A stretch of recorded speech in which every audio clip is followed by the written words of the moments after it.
and welcome to World Insight with Tian Wei, coming to you live from Beijing on CGTN. Coming up on today's program, the French election is just 2 days away. Can populist Marine Le Pen halt Emmanuel Macron following his debate victory? And China's first domestically built large commercial jet has just completed its maiden flight, where China's aviation industry, as a result, taken off. We begin today's show with the latest development in France, where a new president will be elected on Sunday. Earlier this week, candidates Marine Le Pen and Emmanuel Macron have squared off in a live television debate, their final showdown before the decisive vote. The two began Wednesday night's matchup with opinion polls showing centrist Macron's holding strong lead over his controversial far-right rival. Before we go to our panel, let's take a look at this. The gloves were off, and the sharpest exchanges occurred. I'm the candidate of buying power.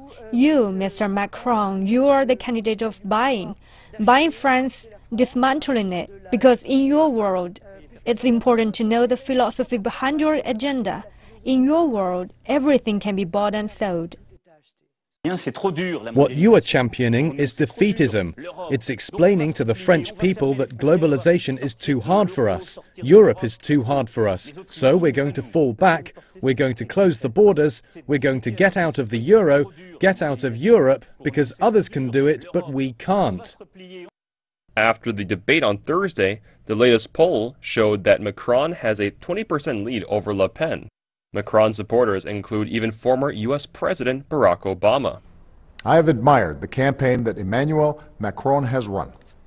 He has stood up for liberal values. He put forward a vision for the important role that France plays in Europe and around the world. And he is committed to a better future for the French people.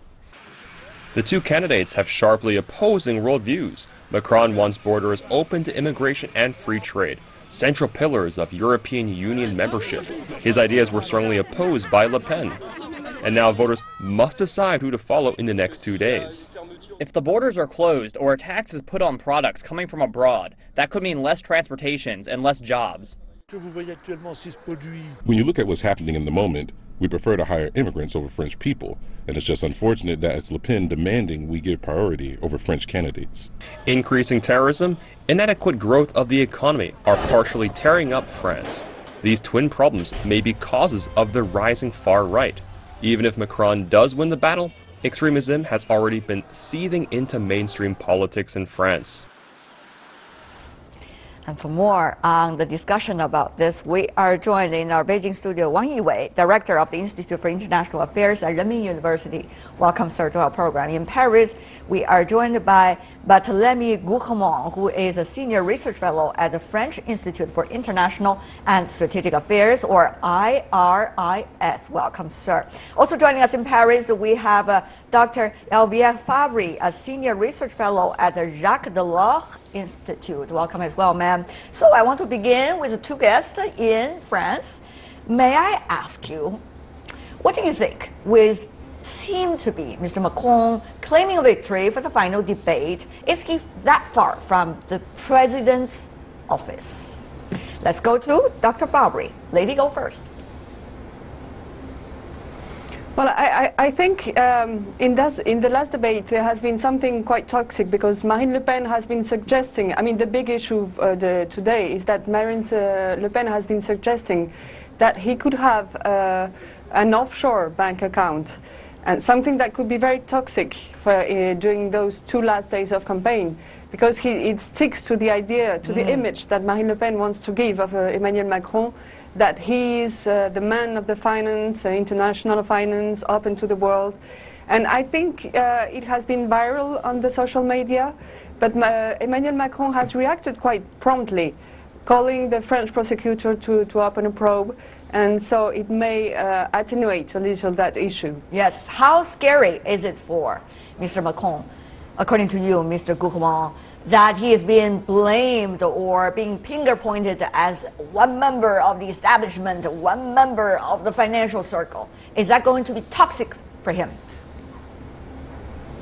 Well, it has been Marine Le Pen's argument for all the campaign. I mean, even before the first round, she's been accusing Mr. Macron for being not only the heir of François Hollande, but also the heir of this global market, this globalization that she has been criticizing so vividly. So I do not think personally that it will be toxic in the last 2 days of the election. The latest polls showed to the contrary that Macron has increased his advance to Marine Le Pen. She delivered an extremely poor performance during this debate. She accumulated a lot of fake and approximate news, and all the arguments that she has been putting on the table were extremely weak, opposed to Macron, who on his side remained more calm, more presidential, so to speak. And therefore, I do believe that the toxicity will be to Le Pen's side more than for Macron. All right. Well, you know what? Both of you could be described by the others as a member of the establishment. So how much we should, quote unquote, in a way discounted your comments earlier. Dr. Fabre, even though that is a joke, I would like to throw it out, but I still want to ask you about this. What if they're accusing you, both of you, commentators, as a member of the establishment and therefore pro-Macron? Well, Emmanuel Macron in a way, he's presented precisely by his adversary, Marine Le Pen, as a winner, as precisely the incarnation of the winner of the economy in globalization. But I think, as what has been said just previously, that he's been presenting much more reasoning, much more balance in his program, in his economic program, showing how he would be cutting some costs and where he wants to invest. And he came out from this debate with much more credibility. Yeah, but Mr. Gourmand, I'm sure you understand my question. The question really is, you know, if you look at the U.S. election as a reference, some of those coming from the elite circle, including both of you who just spoke to us, probably would have preferences for Macron rather than Ms. Le Pen. Therefore, should we trust you or should we not? Mr. Gourmand. Well, I think it's a very interesting question because it's a rather personal question, so I find it particularly interesting. Well, I think that talking about the establishment, which has been so present during this campaign, I mean, establishment, anti-establishment has been some sort of key words during this whole campaign, just as it was indeed during the US campaign about a year ago. But what is exactly establishment? And I think that we must put a definition to this word, and I don't think that Marine Le Pen has been capable of doing so. To me, if establishment means being open to the world, being capable of talking to our Chinese friends, able to talk to our European friends, and able to consider the question of what can France provide to the rest of the world, and how can we participate to globalization, well, yes, if this is a definition, I am very proud to represent the establishment. But of course, this leads to a lot of interpretations and a lot of perceptions of what exactly this elite system, this Parisian voters. I remind you that in Paris, Marine Le Pen did less than 5% in the first round, which is extremely little compared to a score at the national level. So yes, if we consider the perception of these voters among some other categories of people, there is certainly a gap in perception that we have also observed in the United States, that we have also observed in the United Kingdom during the Brexit vote about a year ago. And in all these elections, we observe an extremely division over there. Difficult to apprehend and difficult to understand sort of gap between different type of voters. And I think that this second round of the election is really the nemesis of this sort of that battle. is difficult for you to comprehend, let's see whether our Chinese guest will be able to comprehend, at least to a certain extent. Professor Wang, I want to throw that difficult question to you. So what about that is what our two previous guests talk about, you know, what is exactly so-called establishment? What is exactly elites that people have been finger-pointing over the past few elections about? And how do you see the division also? Parisians vis-a-vis so-called rednecks in France? I think it's not easy to just compare the US election with the French election for three major reasons. Number one, France is a traditional continental power. which cannot isolate from Europe. So it's not like UK or United States can be isolated from the globalization. So Madame Le Pen, her policies not work. I think realistically speaking. Second reason, I think, is not that Hillary Clinton, because the old figure, and with the President Trump. But now these two, both, they are new. They are non-traditional figure, a political figure, and also non-traditional party. So it's not just kept silence at the beginning and then vote for President Trump, like the United States. And thirdly, I think also in France, that right and left, which now cannot tell the future of the France, and now the mixed together of the Macron, maybe this is a solution for the future. This is an interesting point. Yeah. I want to raise that up to our two other panelists. Dr. Fabry, that mixture that Professor Wang talked about. Yes, well, I think there's another element, is that also Emmanuel Macron has been renewing a sort of vision of globalization. I think in his program he has been taking into account the fears that is not only the fears of the electorate of Marine Le Pen, but the fears of facing new challenges of globalization, and that he has not been presenting only a program of on free trade, like traditional free trade, and he's been advocating for a program that would allow also to protect more the people, but with a vision of a strong France in a strong Europe. And so he has a very strong European program calling to reinforce some policies, be it on trade policy, also on migration issues.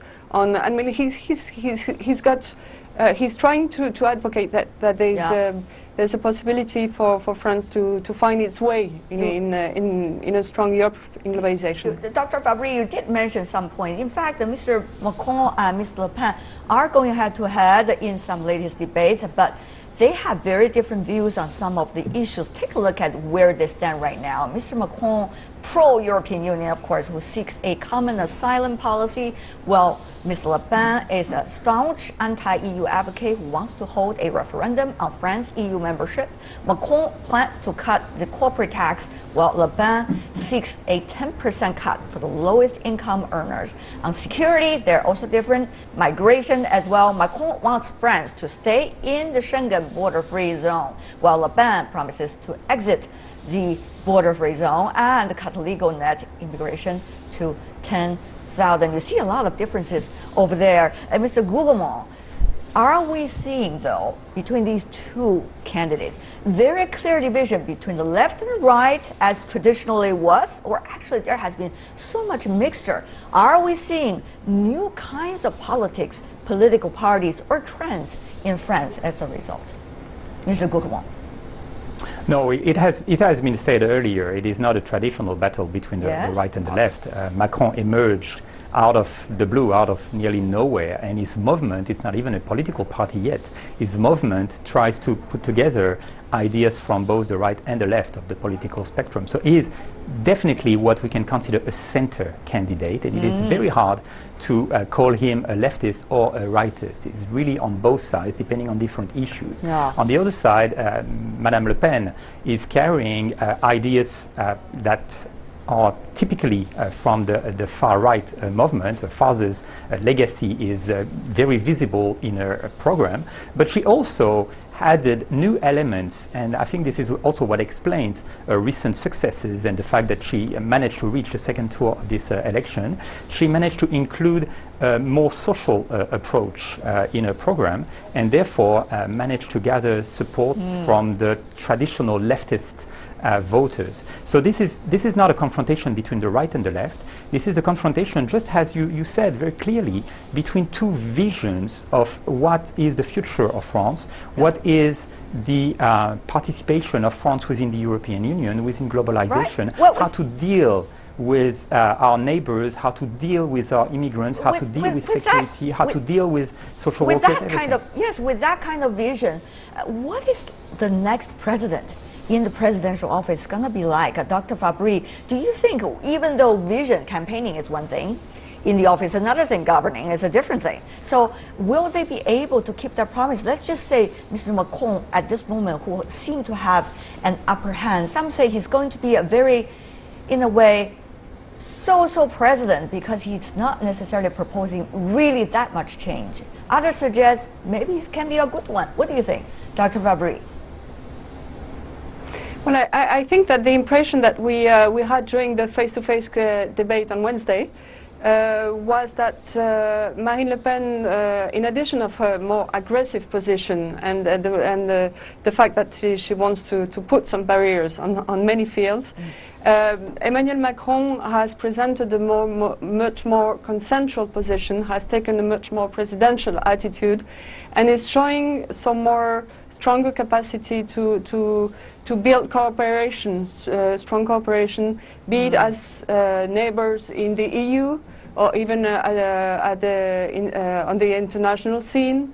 And I'm not sure it's a question of continuity or rupture. Right. It's a question of trying to build something and to build capacity to build more cooperation, be it on the economic field, trade field, security, and on security issues. Professor Wang, what do you think? Well, I think there's two paradoxes or dilemmas between the elections. One is economic policy and the security policy. For the economic policy, they need more liberal, need a more European market that Macron has policy as I think it's look like that. But the security, they need more tighten the border control, need more fair way to the European integration. So how to manage this the two different directions? Even for the economic policy, also they have two directions. One is to focus on the tax cut to give more space for innovation, for the freedom of their boss to fire the employees. At the same time, for political consideration, you also should pay attention to the employment, particularly the youth. So difficult for any traditional party and traditional figure to manage these two kinds of the paradox. That's true. Another difficulty is when they are governing, because right now, Mr. Guzman, very briefly from you, you know very well that it's all about politics these days. It goes in cycles, and therefore leadership could hardly have a vision, particularly for the midterm and long term, and that is going to hurt our economy, it's going to hurt our future. So, Mr. Guzman, do you think there's going to be any change about that once the new president comes into the office, particularly if it is Mr. Macron who is now seeing an upper hand? Well, one thing we must remind here is that about a month after the presidential election, we will have the legislative election. And if you want to govern the country, Voila. You must have a government and you must have a majority in the parliament. And of course, we all know that it will be extremely difficult for Marine Le Pen to get a majority, if not impossible, to be honest, to get a majority in the parliament, even if she manages to win this election on Sunday.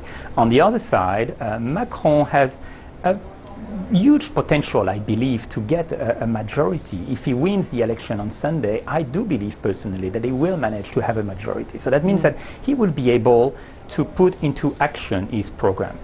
Does that mean that he will succeed? I don't know, and I think that no one can say it at this point. But what is certain is that at least he will have all the capacity, he will have the support from the parliament and also from his government in order to implement this program. So I think this is also a huge difference between the two candidates. Marine Le Pen will lead to chaos, not because of her ideas, and I'm sorry, I belong to the establishment, as you have mentioned earlier, but also because she won't be capable of holding a majority in about a month. Mr. Guzman, you know what?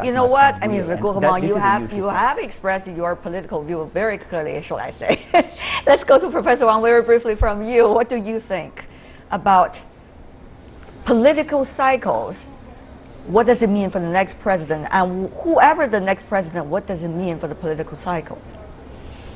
Probably Macron will be the president, but if the Madame Le Pen wins 40% or even 30%, there's still influence. I think that for the new president, it's very difficult to carry out his policy. And even their economic policy is right, and the social and the security policy is left. So how to manage this, and how to cooperate with the European Union, particularly under the background of Brexit and also there's also German election. So it's very difficult. That's right. Internal issues, how it's reflected from outside, the other way around as well. Dr. Fabry, before we go, final words from you. What do you think about that? From now until the election, many things could happen. Many things could happen. It could influence the result of the election. What are we looking at, Dr. Fabry? Well, I think that we can see that the most recent polls are showing a short increase of the gap between the two candidates and in favor of Emmanuel Macron. Of course, as we have all learned to do during those past months, we have to be very aware of those polls. But I think even the support that Barack Obama has given to Emmanuel Macron yesterday has been comforting his position, and I think that for the moment we are a little less anxious about the results. Right. But let's be. It's interesting to see that Europeans are still fascinated by President Obama. And they also posed a question about what's going to be like the transatlantic relationship, whoever is coming into power in France. But we'll leave it for another edition of our discussion. For now, I want to thank the three of you. Really, thank you so much for your insight right before the election. Dr. Elvia Fabry and Mr. Gourmand, Professor Wang Yiwei. Really appreciate it. Thank you so much. Go to the polls and vote. Thank you. You're watching World Insight with Tian Wei on CGTN, coming to you live from Beijing. Coming up on our program, China's first domestically built large commercial jet has just completed its maiden flight. Will China's aviation industry take off as a result of this?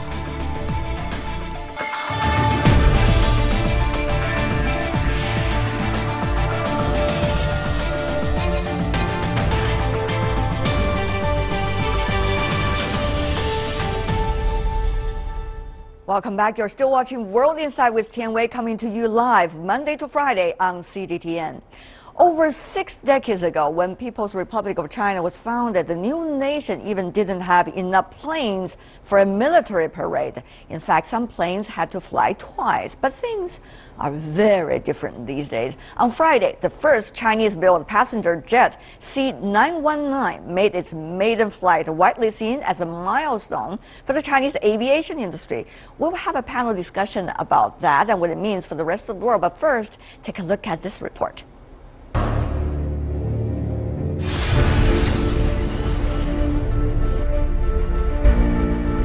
79 minutes of flying, landing safely at 3:20 p.m. Friday. That's the maiden flight of China's first homemade passenger jet.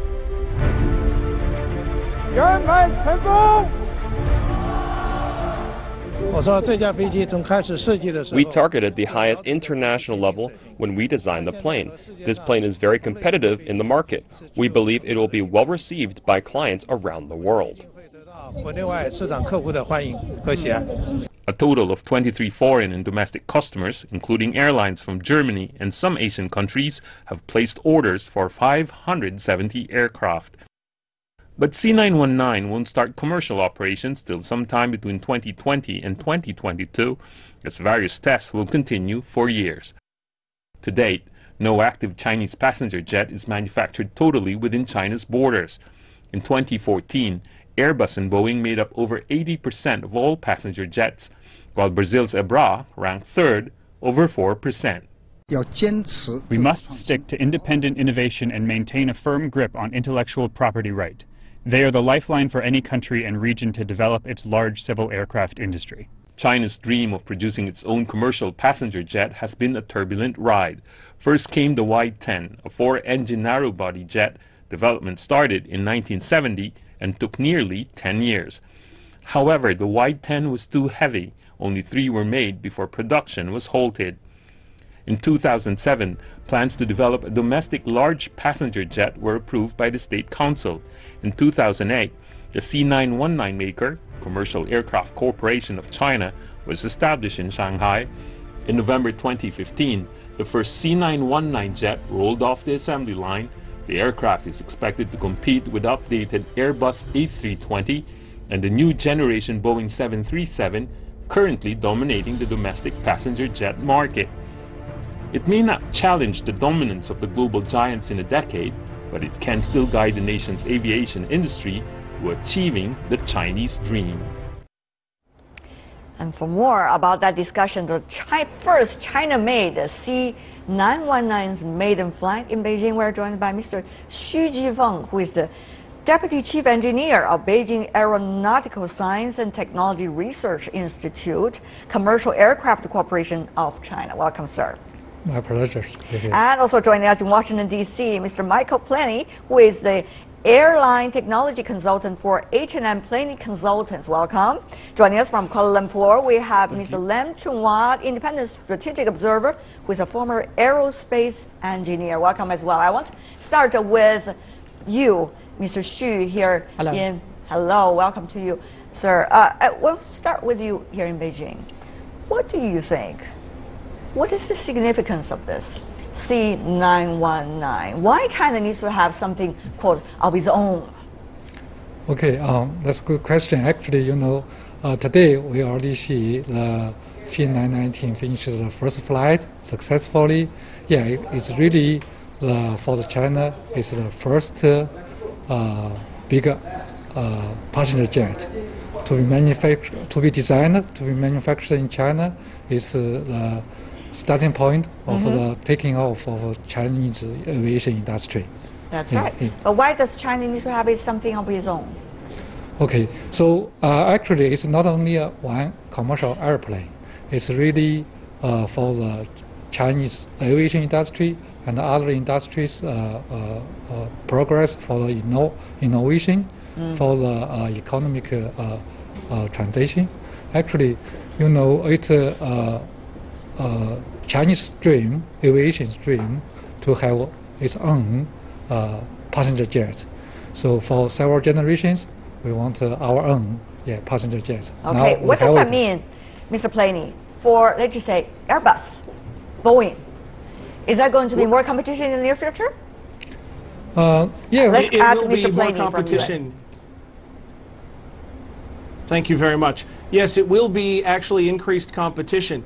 Even if this C919 does not sell beyond China's borders in the next 5 years, after it's certified, the Chinese aviation market will continue to expand, and it could bite into the amount of sales that Airbus and Boeing both have here in China.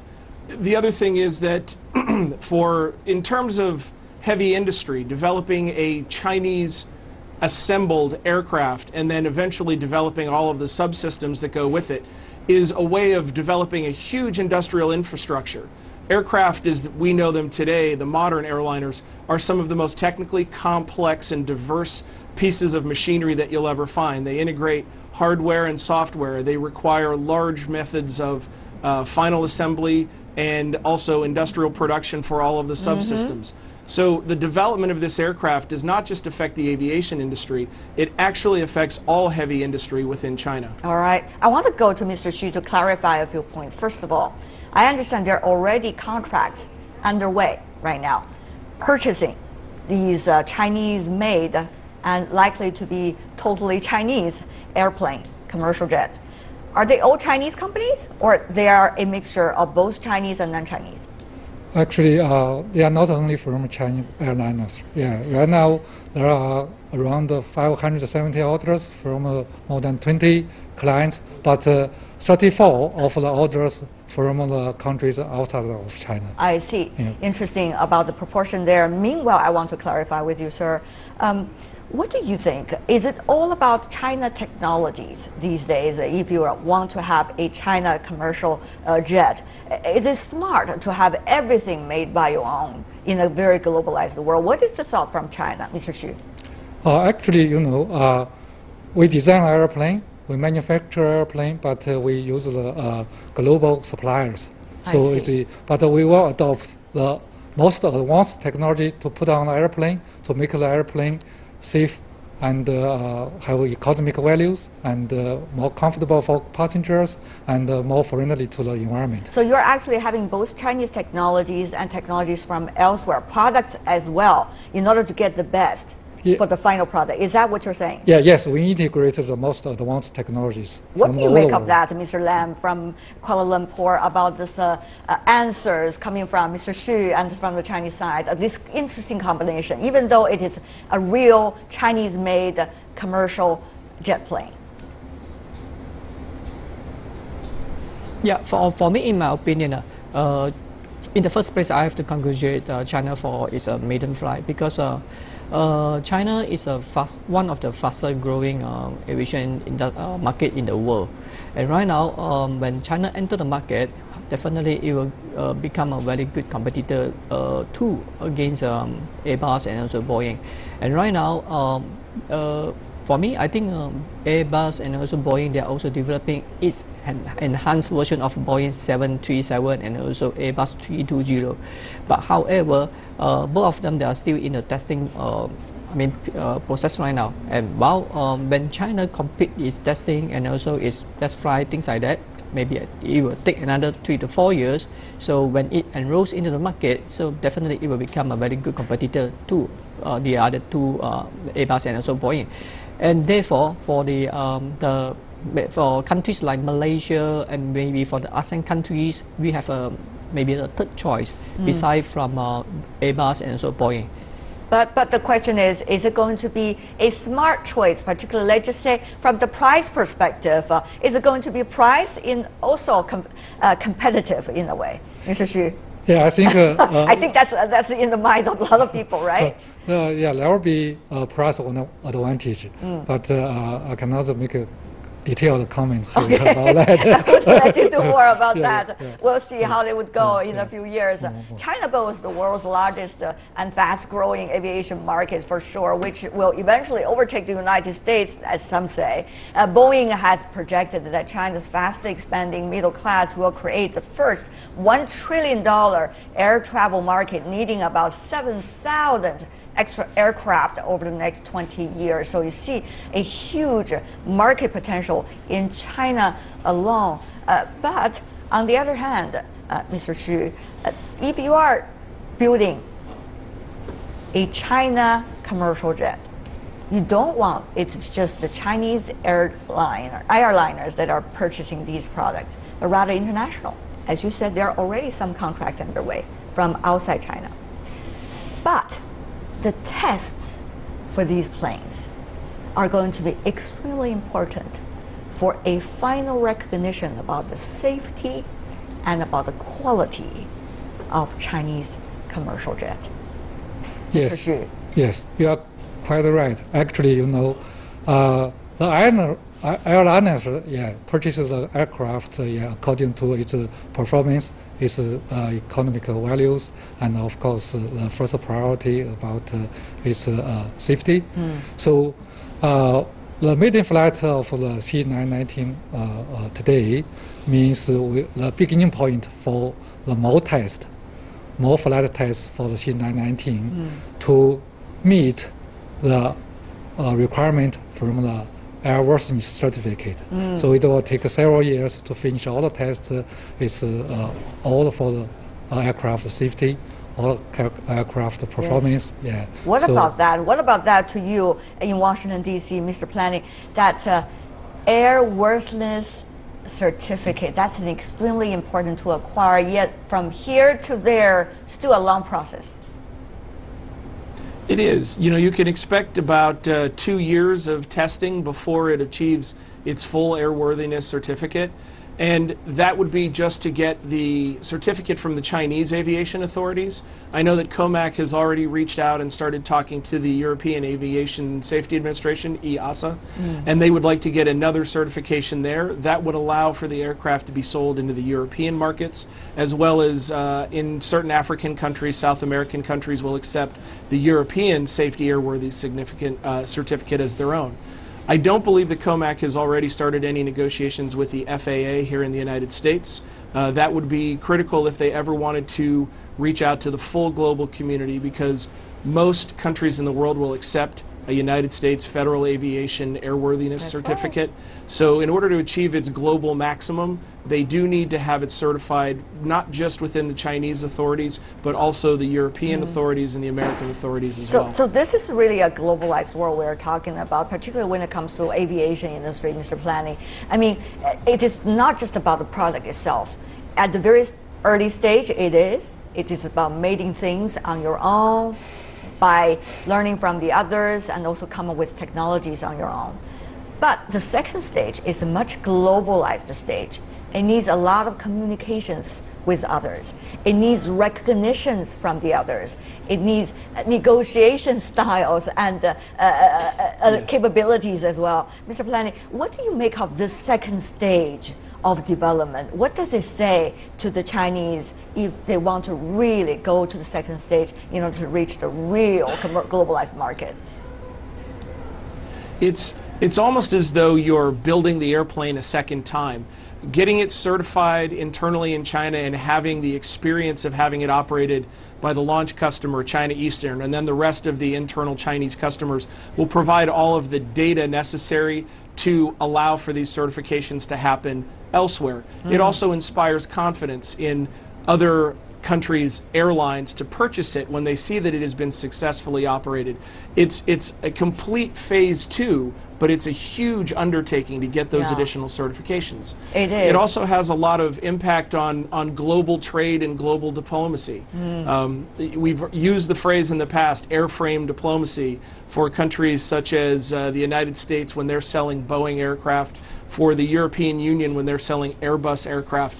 It's a way to establish very high dollar, high value trade with many different countries. And right now, while China has an enormous global economy, they don't have anything in this, what is really sort of the most expensive, highest costing technology. And getting it certified by EASA and the FAA will give them the opportunity to do that in the future. We'll have Mr. Xu to respond later, but for now I want to go to Mr. Lam. Of course, safety issue, always a big issue in aviation industry. Malaysia certainly have seen some of the latest incidents. Mr. Lam, what do you think from the safety perspective when you look at the China making its first airline a commercial jet and now have this maiden flight? What would you say about the safety issue from your perspective? Yeah, I think China as the first Asian country to produce its own commercial, 150-seat passenger aircraft is a very, very good success. Yes. Definitely, people from here, Malaysia, we are all concerned about safety and also everything else, things like that. But I think, as far as I'm concerned, China is very, very concerned about this also, and think they will take care about the safety issue, and I think they will put the safety at the first place also, because in terms from the customer perspective, safety, comfortability, things like that are their main concern. But from Malaysia's side, I think it's a very good choice for me. I think for us, we perhaps in the next 5 to 10 years, we will have another choice to choose, except from Boeing and also Airbus. But I think besides that also, we don't forget that there is another competitor, which is Russian MC-21, which is a very kind of another 150-seat passenger aircraft also. Perhaps they will maybe increase the competition in the industry. Yeah, Mr. Xu, from the discussion you can see, certainly it's not, as you just said, about the first stage, creating the airplane, but rather also about the second stage, really going global, get recognition from everybody else, make sure it is the best product, the most competitive. Are we far from there? We are going that way. The first thing I wanted to say, this aircraft was designed, manufactured, and tested according to international standard. So for the safety, international safety standard, so we test on the ground, on the sky. So today indicates the beginning of our flight test on the sky too. Of course, there are more tests on the ground too. So we will finish every step for the test for safety.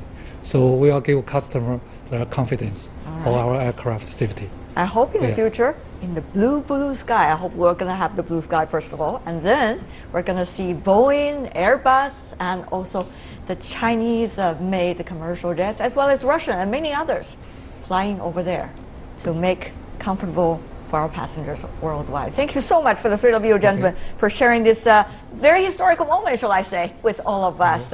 Len Chung-Hua from Kuala Lumpur, Michael Planley from Washington, D.C., and Xu Jifeng here in Beijing. Really appreciate it. Thank you so much.